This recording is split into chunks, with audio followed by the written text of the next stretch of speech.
ونفعنا بعلومه في الدارين آمين. ثم قال: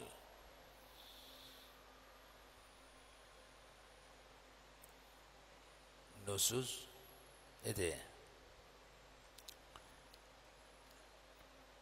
la bisafariha ma'ahu, itu ya, nusus tidak terjadi dengan kepergian istri bersama suami atas izin suami, walaupun untuk hajat kebutuhan istri. Juga tidak terjadi dengan kepergian istri atas izin dan untuk keperluan suami, walaupun beserta keperluan selain suami. Maka hak nafkahnya tidak gugur, karena sang istri memberikan tamkin, sedang suami sendiri yang memotong haknya sendiri dalam contoh kedua. Tersebut di dalam kitab Al-Jawahir dan di dalam kitab-kitab yang lainnya, sebagai menukil daripada Al-Mawardi dan imam-imam yang lainnya, apabila istri menolak dipindah tempat bersama suami, maka tidak wajib diberi nafkah, kecuali jika dalam masa keengganan itu sang suami melakukan tamattu' kepadanya. Tamattu' ialah bersenang-senang selain daripada jima', namanya tamattu'. Bersenda-senda selain daripada jima', itu dikatakan tamattu'. Maka nafkah wajib diberikan, dan kalau begitu maka pertamattu'an suami kepadanya merupakan ampunan terhadap keengganan pindahnya. Intah. Tuan-tuan, istri yang tidak taat kepada keinginan suami, padahal keinginan suami itu tidak dicela oleh syariat, maka istri ini gugur hak nafkahnya. Melainkan dalam keadaan ingkar seperti ini, datang suami mentamattu'i dia, kembali ada hak nafkahnya, tidak gugur.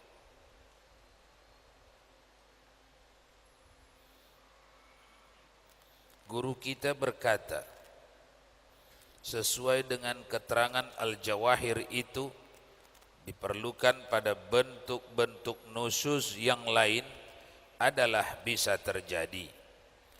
Hak nafkah gugur pula dengan adanya istri menutup di depan pintu suami. Maksudnya dengan jelas-jelasan menutup pintu untuk melarang suami masuk rumah. Gugur hak nafkah istri yang bila nak masuk suaminya dalam rumah, nyata-nyata ditutupnya pintu, dan dapat diartikan pada adatnya maksud tutup pintu itu supaya suami jangan masuk. Gugur hak nafkah, dan perbuatan itu nusuz namanya. Apa itu nusuz? Kederhakaan istri kepada suaminya. Dan dengan dakwaan istri secara tidak benar bahwa telah jatuh talak ba'in. Ini perkara yang kedua. Sudah ditalaknya saya, kata istri. Bertengkar-tengkar, suami kata tak ada saya talak dia.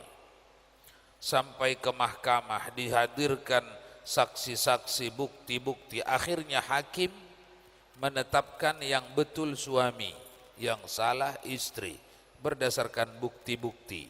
Ini pun menyebabkan gugur hak nafkahnya, karena dia berdusta di dalam talak ba'innya, di dalam menuduh suaminya telah mencerai mentalak dia.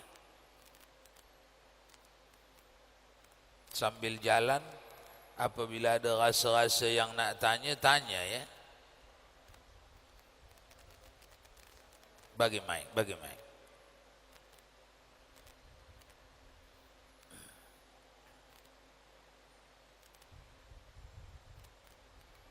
Warahmatullahi wabarakatuh. Waalaikumsalam. Soalan yang tadi Bu ya, yang masalah istri menutup pintu karena suami masuk dilarang, itu misalnya istri menutup karena suatu hal, misalnya suami melakukan maksiat, misalnya bau alkohol apakah itu termasuk dalam hukum ini? Makasih. Iya, kalau suami minum alkohol itu satu hal yang sudah ditetapkan syariat hukumannya.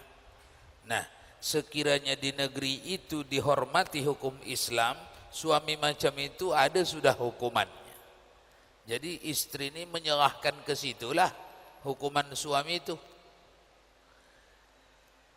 Adapun dia menutup pintu, nusus dia, tetap dia derhaka kepada suami, kecuali dengan ditutup. Kalau tak ditutup pintu, pada adatnya akan membahayakan dirinya, itu boleh, tak nusus, tak derhaka itu, dan tidak gugur nafkahnya dengan cara itu. Kalau yakin tak akan mencederakan dirinya atau anak-anaknya atau harta bendanya di rumah, tapi tak juga diizinkannya masuk, dia nusus. Tapi dia minum alkohol itu dosa besar. Itu dosa besar yang dah ada hukumannya, dan meletak hukumannya bukanlah istri, melainkan hakim. Jadi ditunaikannya lah hak-hak suaminya. Tak ditunaikannya, nususlah dia, gugur hak nafkahnya. Baik. Hal lain. Lanjut. Pembaca silakan. Ustaz Abdul Qahar, mulakan.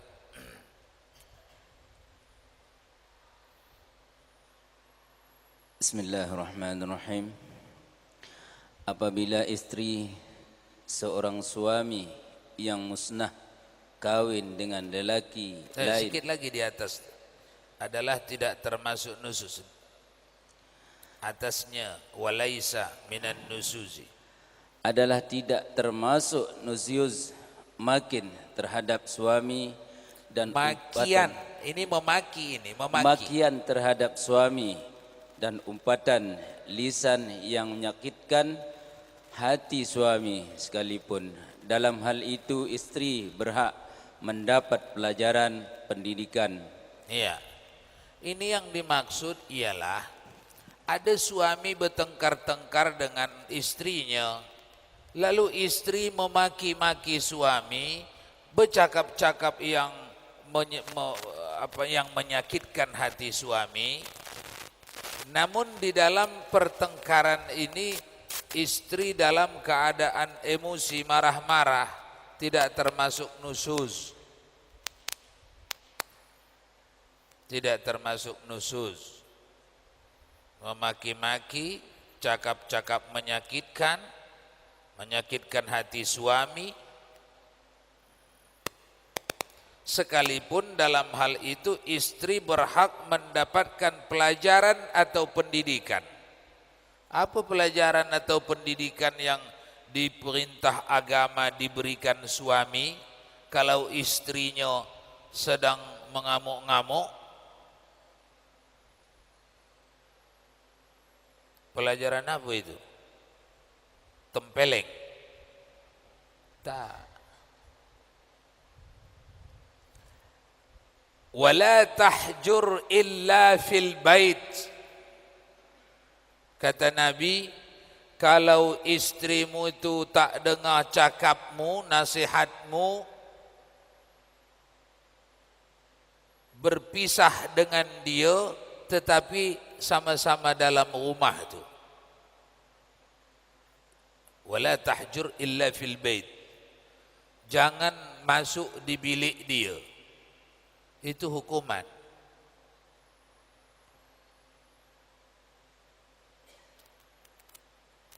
wala tuqabbih, kalau tak mempan dengan didiamkan, boleh dengan memukul tetapi bukan untuk menyakitinya, melainkan untuk mengajarnya. Wala tuqabbih, jangan pukul kecuali di tempat yang tidak berbahaya.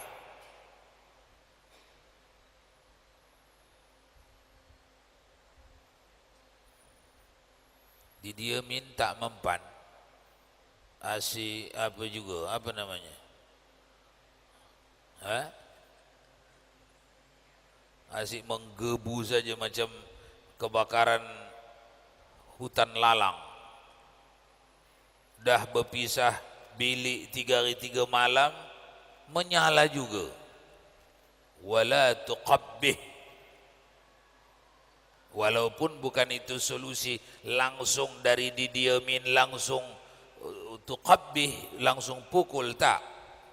Pukul di sini diartikan oleh Imam Jalaluddin As-Suyuti bukan pukul dengan tangan saja arti pukul, bukan. Bukan badan saja yang diartikan kena pukul, tetapi bagi orang yang dewasa yang lebih pedas, lebih sakit kalau yang dipukul hatinya, bukan fisiknya. Kalau begitu pukul dulu dengan memukul hatinya lah, jangan fisiknya.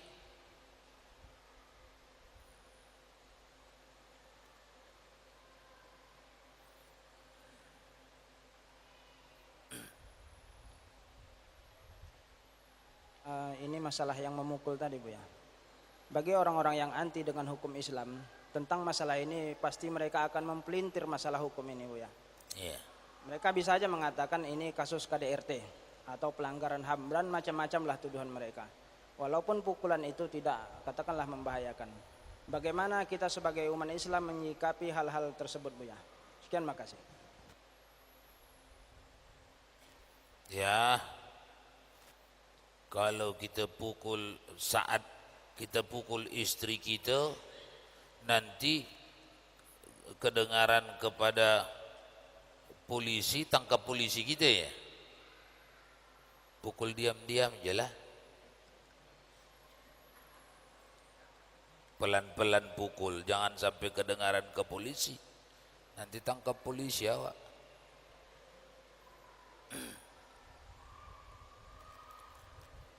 Man ra'a minkum mungkaran falyughayyir biyadihi. Itu hukum yang umum. Ketika orang akan mengerjakan amar ma'ruf nahi mungkar, berangkatlah dari situ. Selesailah itu. Tidak akan dirugikan kita, diuntungkan. Orang yang istrinya maksiat, dia diam saja, ini pun beruntung kalau berangkat dari situ. Orang yang istrinya maksiat, dia pukul, dia pun beruntung kalau datang dari situ. Semuanya diuntungkan. Siapa yang menjumpai kemungkaran, cegah dengan tanganmu kalau mampu.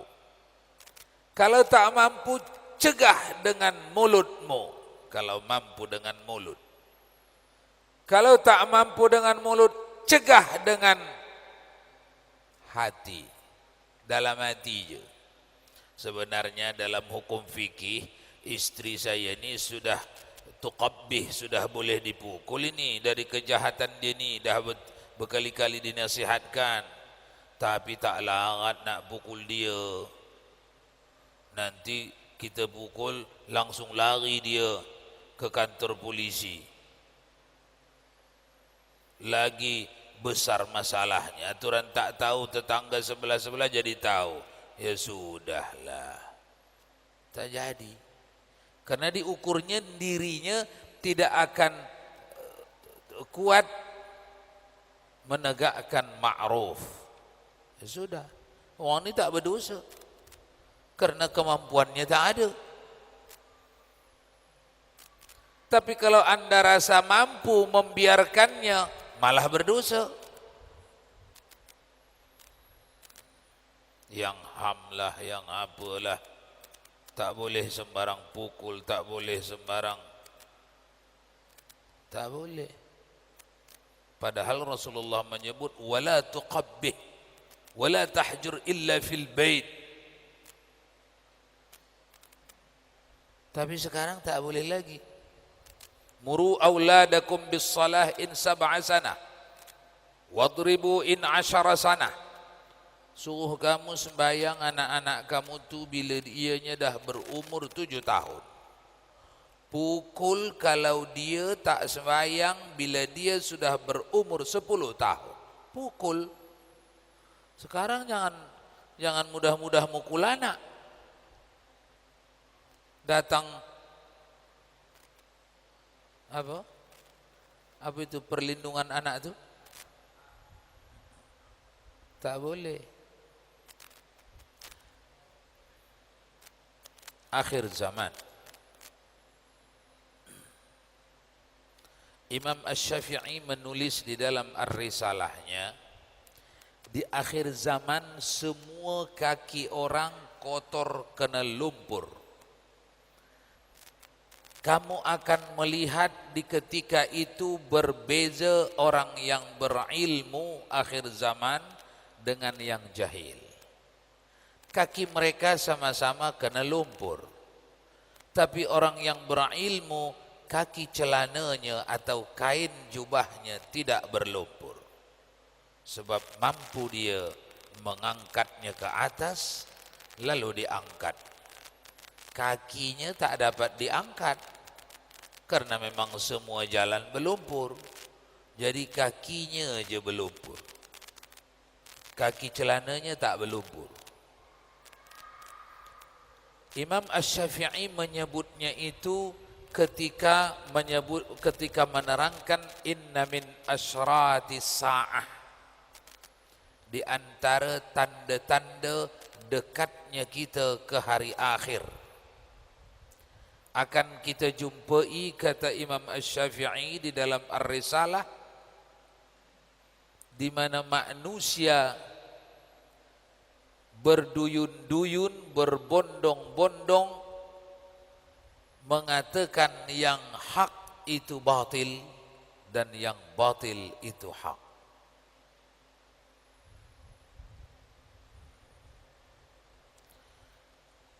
Pemimpin mereka yang paling buruk di antara mereka, itulah yang mereka angkat. Itu ciri akhir zaman. Lanjut dulu, nanti tak jadi ini. Terus pembaca berikut, muhimmah, penting.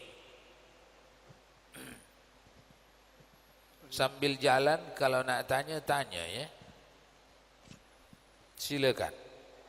Apabila istri seorang suami yang musnah kawin dengan lelaki lain sebelum ditetapkan hak hukum kemestian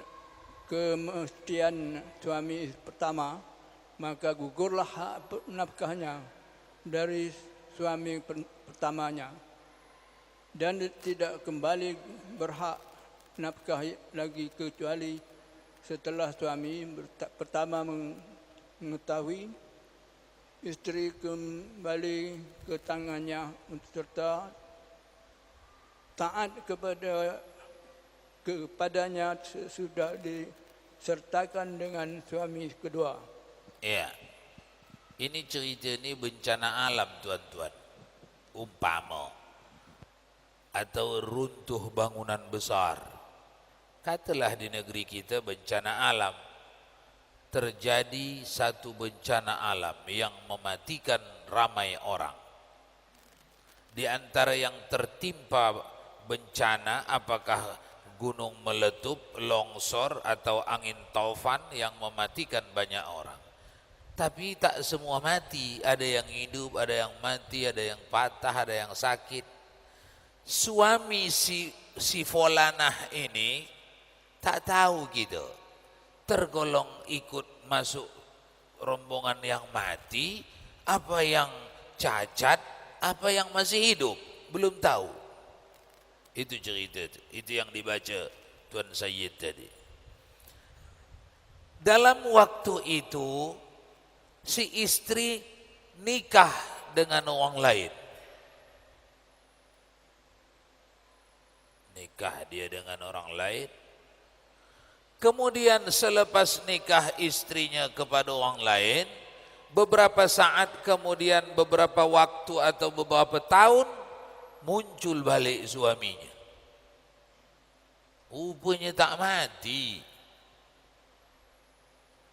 Luka-luka dibawa orang entah orang mana sebelah sana berubat ke kampung halamannya.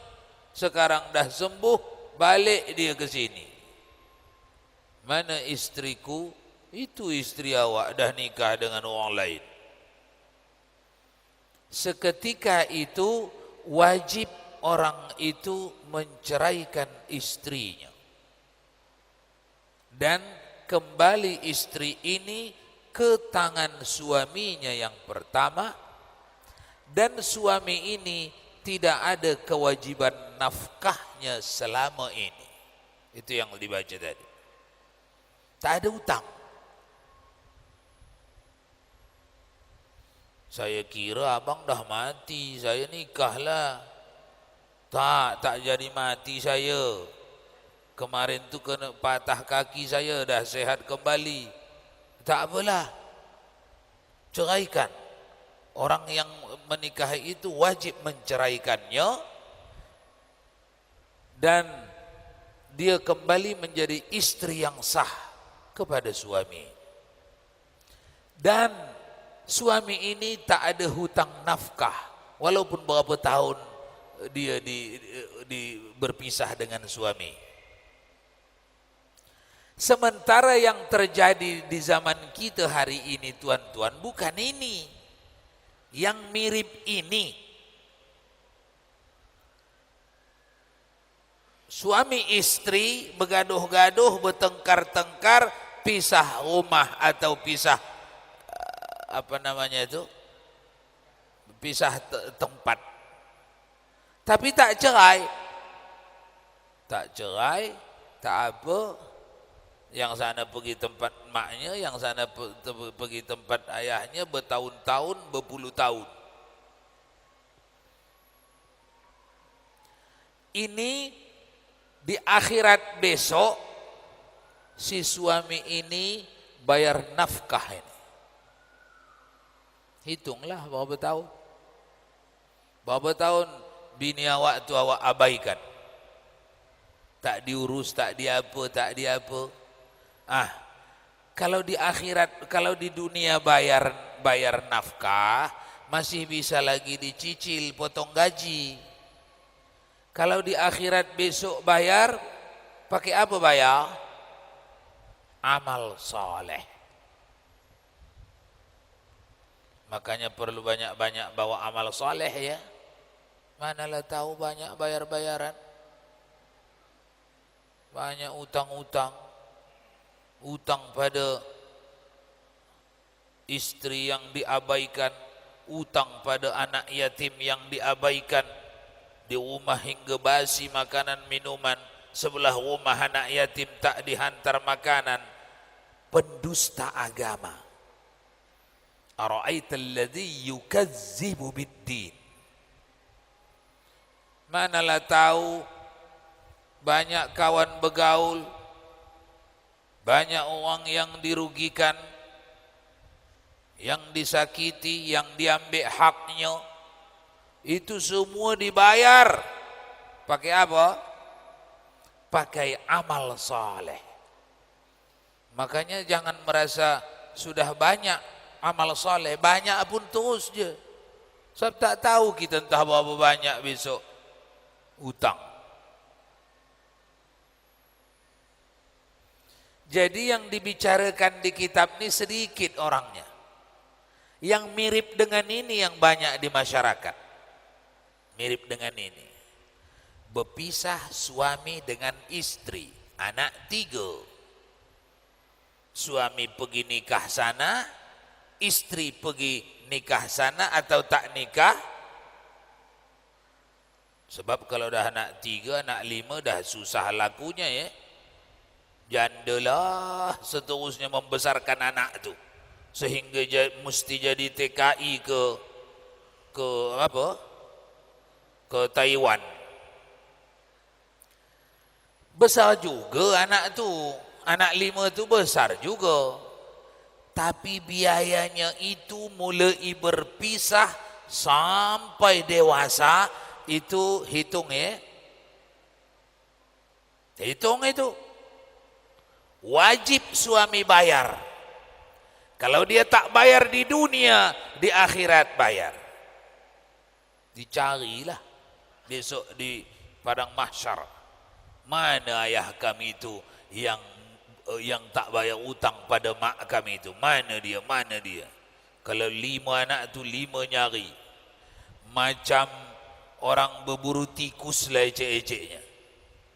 Karena mereka di dalam Sunan Ahmad Ibn Hanbal ditulis, ya Allah, kami tidak ridha, sekiranya pun orang soleh ayahnya itu, kami tidak ridha orang ini masuk surga karena orang ini menzalimi kami, menzalimi mak kami. Kami mau orang ini dengan keadilan mahkamahmu ya Allah, engkau masukkan dulu orang ini ke neraka. Selepas habis hukumannya, barulah masuk surga. Masya Allah. Wildan. Wildan itu anak-anak yang menuntut ibu bapanya yang zalim kepadanya masa di dunia.